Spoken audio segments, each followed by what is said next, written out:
Bonjour, bonjour et bienvenue sur la chaîne des jouets des hommes. Aujourd'hui, pour continuer la série Thor Love and Thunder, nous allons regarder King Valkyrie. Le personnage de Valkyrie a été créé en 70. Elle est apparue pour la première fois dans les Avengers 83, créée par Roy Thomas et John Buscema.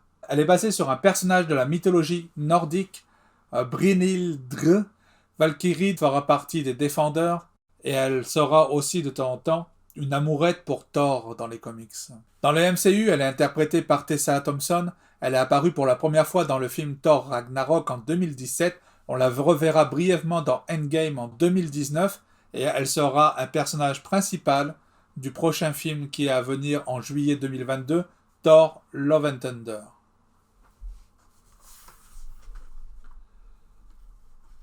On assemble toujours la figurine de Korg. On fait attention que c'est réservé aux 4 ans et plus, qu'on a des petites pièces. Le marteau Mjolnir brisé et réassemblé en guise de logo sur le dessus de la boîte. La fenêtre pour voir le personnage. Le logo du film avec le logo Marvel Studios. King Valkyrie, Hasbro. Une illustration en pleine mode d'action. Quelques phrases pour parler du personnage. La wave au complète avec les figurines contenant les pièces de Korg. Dimension légale, attention, mâchouille tes pièces. Dimension légale, Marvel, Hasbro et un code barre.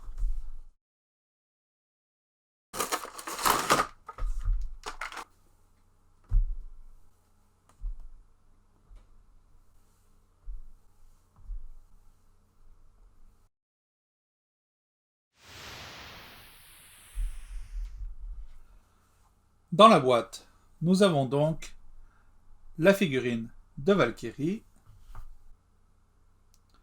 ainsi que son épée, la massue de Korg et la tête de Korg.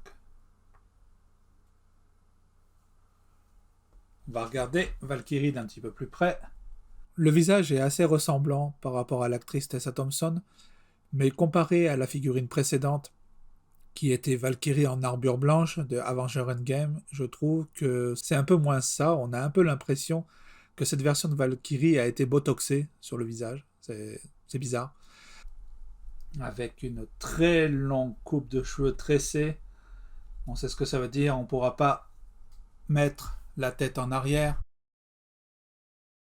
Elle est super musclée. Mais en même temps, Tessa Thompson a toujours été une actrice qui était toujours en très bonne forme, donc c'est pas étonnant qu'il ait représenté de cette manière. Un petit smudge de peinture ici.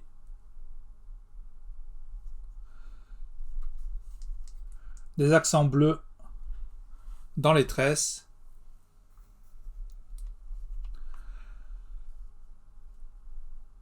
Son armure est sobre mais élégante, avec du blanc et du noir mélangés, quelques rappels de gris. On retrouvera comme d'habitude la flemmardise de Hasbro de peindre les détails quand ils sont trop fins. On a ici plein d'anneaux et plein de lanières qui sont vraisemblablement du cuir, qui n'ont pas été peintes. Le renfort des bottes est peint en blanc.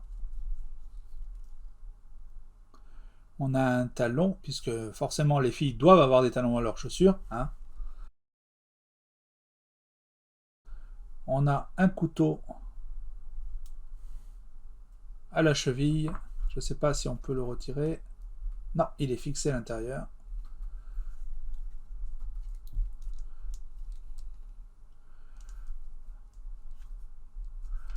Il y a un piton pour que la cape s'enclenche bien. Mais elle n'est pas retirable puisqu'elle est fixée ici sur les bretelles.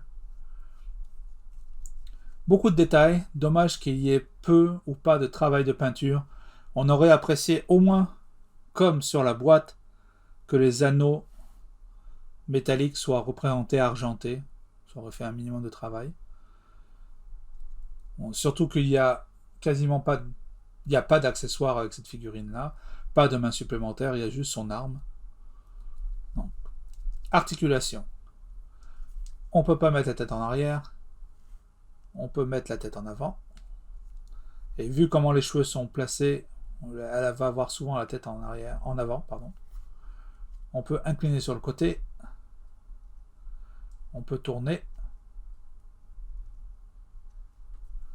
On a une articulation boule au niveau du torse qui donne d'amples mouvements. On ne pourra pas aller trop en arrière parce qu'il n'y a pas assez de plastique ici, mais au moins la peinture va un peu plus loin comparé à celle de Thor. On ne va pas pouvoir lever jusqu'à 90. On a une rotation au niveau du biceps. Ça veut dire que Valkyrie a une double articulation au niveau du coude. La rotation au poignet, ainsi que la possibilité de monter ou de descendre la main. Habituellement, ce genre d'articulation-là est plutôt faite pour les mains qui tiennent des armes à feu. Pour les armes qui contendantes, comme des couteaux, des épées, l'articulation se fait plutôt dans l'autre sens. Donc c'est assez bizarre. Pas d'articulation papillon pour les épaules. Ça aurait été pourtant bienvenu, surtout avec sa carrure.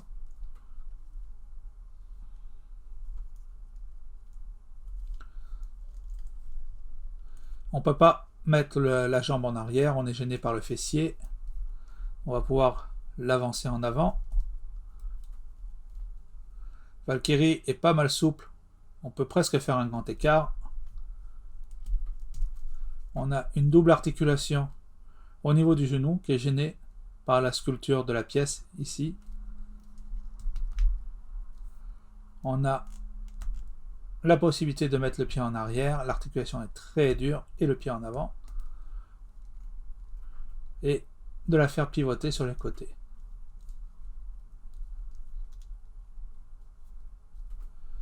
Pas de changement de main donc, simplement une épée à lui mettre dans la main.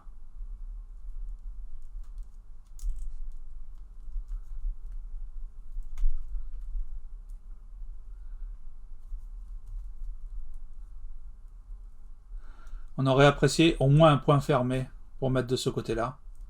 Ça aurait fait un peu plus de sens.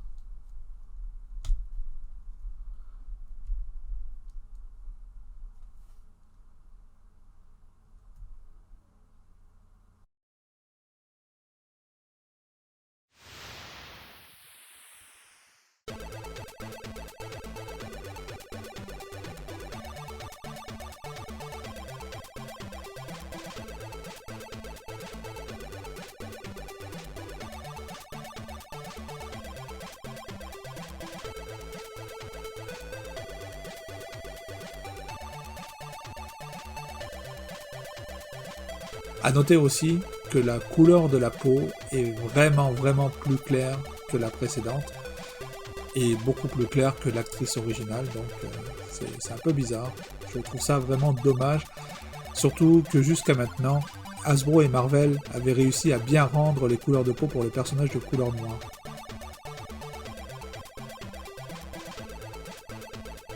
Ça reste quand même une très belle figurine, pas mal ressemblant à Tessa Thompson.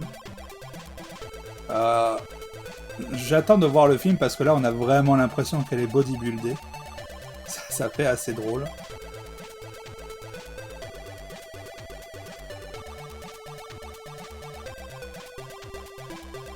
Et la voici réunie avec Thor et Groot, précédemment déballés.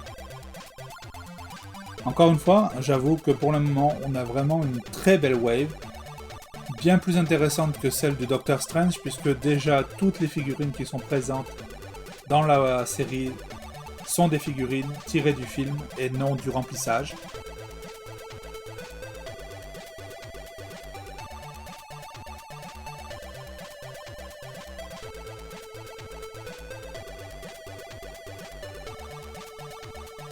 A noter que, surprenamment, c'est une figurine qui tient très bien debout. J'ai pas vraiment eu à me battre avec, alors, même en la mettant dans des poses où elle a un pied qui est à peine posé par terre, c'est nickel. Faut dire que c'est aidé par la cape, on va pas se le cacher. alors que Thor, grand gaillard avec ses grands pieds, a du mal à tenir debout. Si vous aimez cette vidéo, n'hésitez pas à cliquer sur le bouton j'aime, abonnez-vous à la chaîne, laissez-nous un petit message, des commentaires, et on se retrouve très prochainement pour la suite du déballage de la série Thor Love and Thunder sur la chaîne des jouets et des hommes. A bientôt, bye bye.